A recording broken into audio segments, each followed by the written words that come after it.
21. Ampas kopi beralih dari sekedar sampah dapur jadi bahan strategis yang laku dan cepat dan bernilai tinggi baik untuk kehidupan sehari-hari maupun teknologi. Di rumah, ampas kopi dipakai sebagai pupuk organik, penghilangkan bau, dan bahan scrub alami untuk perawatan kulit. Dan kopi merupakan salah satu tanaman yang mengandung banyak selulosa, lignin, dan hemiselulosa yang dapat diubah menjadi karbon. Berbeda dengan daerah penghasil kopi mayoritas di Indonesia, seperti Aceh atau Toraja, yang mengandalkan jenis Arabica di dataran tinggi. Bangka terkenal dengan kopi liberkanya yang tumbuh di pinggiran kota di wilayah dataran rendah dan pesisir. Karakteristik fisiknya unik, yakni bentuk biji yang cenderung besar, tidak simetris, menyerupai tetesan air, dan memiliki aroma wangi yang sangat kuat, mirip dengan buah nangka. Ditambah kebiasaan orang Bangka adalah menikmati kopi di warung kopi tradisional sebagai sarana bersosialisasi. Mereka biasanya menghabiskan waktu berjam-jam untuk bersantai, bertukar informasi, dan menjalin keakraban bersama teman atau kerabat, sambil menikmati kopi hitam pekat dengan aroma khas dan camilan tradisional. Sudah ada beberapa penelitian yang membuat superkapasitor dari karbon aktif yang berasal dari alam, seperti dari kulit pisang dan kulit durian. Dan sudah ada beberapa penelitian yang mengubah ampas kopi menjadi karbon aktif. Untuk itu, kami menawarkan ide kami, yaitu superkapasitor yang terbuat dari ampas kopi, yang diaktifasi dengan KOH dan melalui proses pembakaran. Metode penelitian yang kami pakai adalah deskriptif dengan pendekatan kuantitatif dengan uji langsung di lapangan dan data. Tujuan menguji kemampuan ampas kopi Bangka mengukur parameter listrik, mensintesis karbon aktif, merakit dan menguji kinerja superkapasitor. Cara data pengumpulan, tegangan, arus, lalu menghitung kapasitansi energi dan daya spesifik.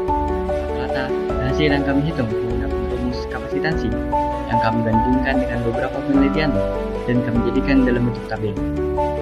Energi listrik di kapasitansi kapasitor adalah energi potensial elektrostatik yang tersimpan di dalam medan listrik antara dua pelat konduktor ketika muatan terakumulasi.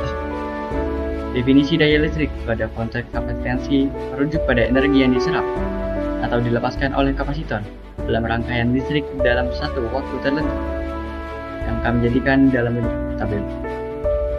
Hasil yang kami dapat dari penelitian stabilitas mendapatkan hasil 92% dari 10.000 siklus, menandakan daya tahan tinggi meski sedikit menurun akibat ekspansi pori pada siklus tinggi, energi 6 volt dosal seri, dan daya 127,8 cocok untuk aplikasi portable dengan beberapa perbandingan yang berbeda seperti karbon komersial dan ampas kopi umum yang kami sajikan dalam bentuk tabel.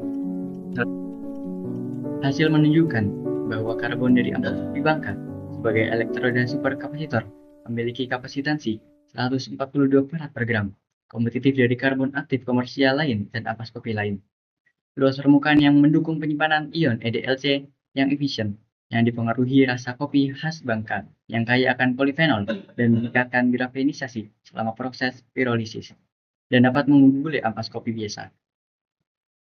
Kesimpulan yang diambil dari penelitian ini adalah ampas kopi Bangka berhasil disintesis menjadi karbon aktif superkapasitor ramah lingkungan melalui aktivasi KOH dan pirolisis sederhana. Bahan ini stabil, retensi 92% setelah 10.000 siklus, dan ekonomis kurang dari 50.000 per gram. Dan dalam penelitian ini, kami menyarankan untuk optimasi sintesis, rasio suhu waktu, penambahan karakterisasi, BSM, dan lain-lain, serta mengembangkan prototipe industri untuk sirkular ekonomi. Penambahan Mana nih penelitian kami? Keren kan? Mungkin cukup sekian. Sampai jumpa selanjutnya. Wassalamualaikum warahmatullahi wabarakatuh.